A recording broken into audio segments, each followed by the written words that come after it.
1 থেকে 1.5 ঘন্টা এয়ারপোর্টে অপেক্ষা করতে হয়েছে শুধুমাত্র আমার নামে কোনো অ্যালিগেশন আছে কিনা সেটা চেক করার জন্য।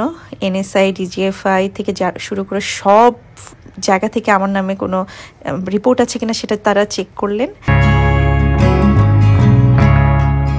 শেখ হাসিনার সরকার পতনের পর নিরাপত্তা জোরদার করা হয়েছে হযরত শাহজালাল আন্তর্জাতিক বিমানবন্দরে। বিদেশে পাড়ি দিতে গিয়ে বিমানবন্দরে আটক হয়েছেন বহু নেতাকর্মী। এরই ধারাবাহিকতায় এবার চিত্রনায়িকা মাহিয়া মাহিকে জিজ্ঞাসাবাদ করা হয়েছে বিমানবন্দরে।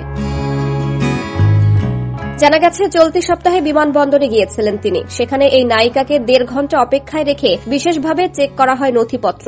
বিভিন্ন গোয়েন্দা সংস্থার রিপোর্টে তার নাম আছে কিনা তা খতিয়ে দেখা হয়েছে। সামাজিক যোগাযোগ মাধ্যমে একটি ভিডিও বার্তায় বিষয়টি নিজেই জানিয়েছেন মাহি। ওই ভিডিওতে মাহি বলেন, 1 থেকে 1.5 ঘন্টা হবে আমি জাস্ট বসেছিলাম, কারণ কর্তৃপক্ষ নিশ্চিত হতে চাইছিল আমার বিরুদ্ধে কোনো অভিযোগ আছে কিনা। ডিজিএফআই, এনএসআই সহ বিভিন্ন গোয়েন্দা সংস্থার রিপোর্ট ভালোভাবে চেক করার পরই ফ্লাই করতে পেরেছে।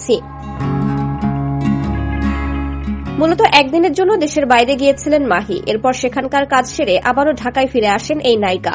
অভিনেত্রী পরিচয়ের বাইরেও রাজনীতিতে বেশ সরব ছিলেন মাহি। আওয়ামী লীগের হয়ে দ্বাদশ সংসদ নির্বাচনে অংশ নিতে চেয়েছিলেন তিনি, কিন্তু দলের সমর্থন না পাওয়ায় স্বতন্ত্র প্রার্থী হয়েও খুব একটা সুবিধা করতে পারেননি এই চিত্রনায়িকা। শেষমেশ নির্বাচনে বড় ব্যবধানেই হেরেছেন তিনি।